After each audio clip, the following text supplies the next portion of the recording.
So right now guys, nandito tayo ngayon sa Makati and guys, meron a friend of friend na nag-message sa atin na tinatanong kung pwede tayo mag-build ng kotse nila.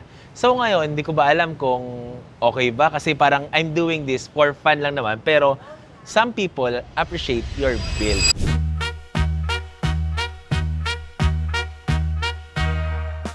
So itong client natin na nag-text sa atin, i-meet natin, is an architect din. So tignan natin kung paano, di ba ang architect, tatanong yung ano profile mo, ano yung ganda mo, in order na ma-build yung perfect house na gagawin para sa'yo. So ngayon, may papabuild din. Kung mga putya pare, parang architect to.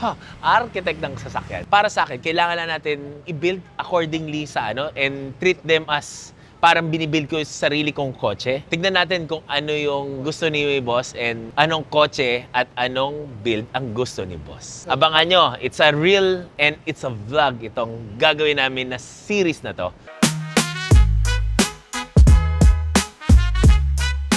So, nandito tayo sa Makati. So, nandito, Radius Architecture.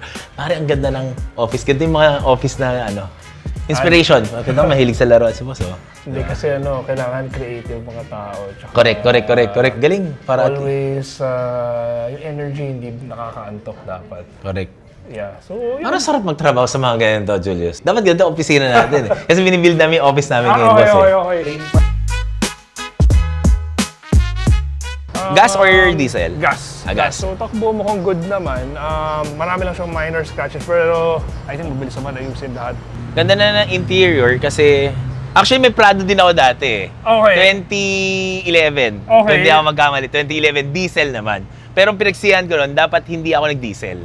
Gas dapat. Actually, ko kasi mahal ng diesel. Tapos tingnan ko, mas okay ba? Pero nung nire-research ko, parang mas reliable pa rin daw yung gas. Kasi ang makina nito, boss, FJ eh. Totoo. FJ Cruiser. Totoo. So, ako kasi parang sobrang tagal ko sa FJ, parang ilang years ba?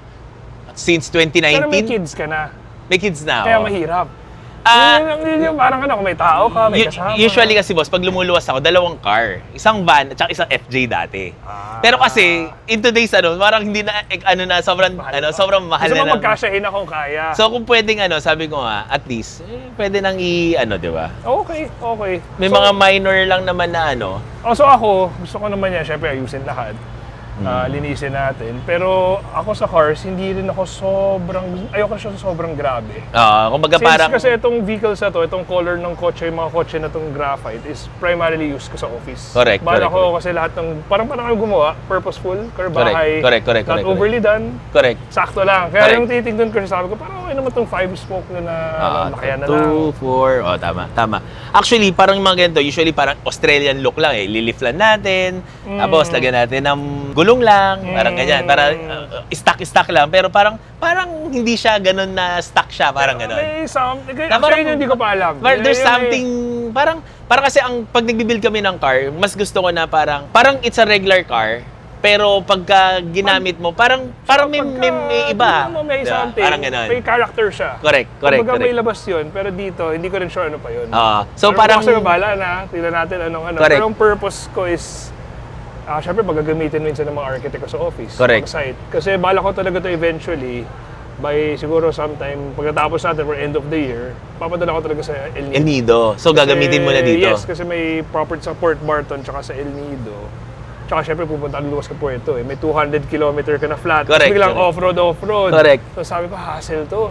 Pick up, ganyan, medyo hassle to. Tama. So I prep to para dalhin doon. Then eventually... Pero para saan siya gagamitin, boss? Ayun yung tanong ko sa'yo.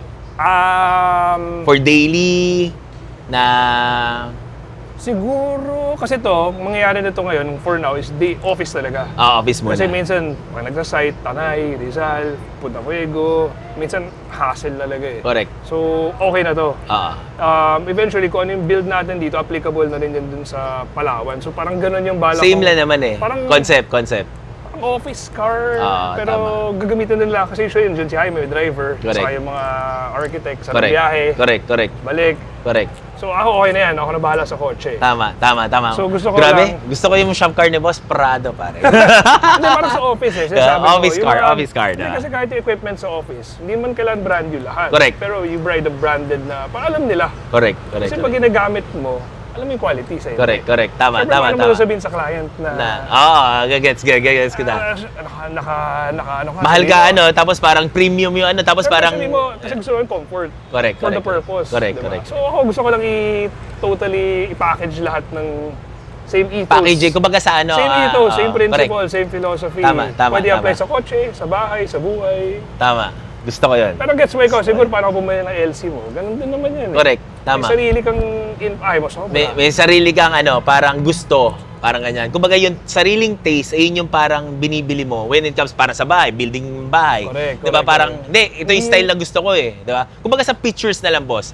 Gusto mo saturated ba? Correct. O gusto mo parang light or bright ba? Anong Or gusto mo purpose, tsaka moody? pakiramdam. Diba? Correct. Parang ganun, diba? Tama. Correct. So, parang ganun nga. Kumbaga para ring architect ng sasakyan na nagbibuild ka ng kotse, ganyan. Yun Diba? actually in-explore ko dito sa exercise na to. Correct. Kasi sabi ko, usually personal lang kotse. Pero ito, purpose ko, magamit namin. Tama. Magamit ng family, magamit ng office. Correct, tama. Or saan ko siya dalhin, kaya niya. So, babalikan lang namin yung kotse, boss, at stencil muna, transfer muna, then i-build na natin yung kotse. Yup.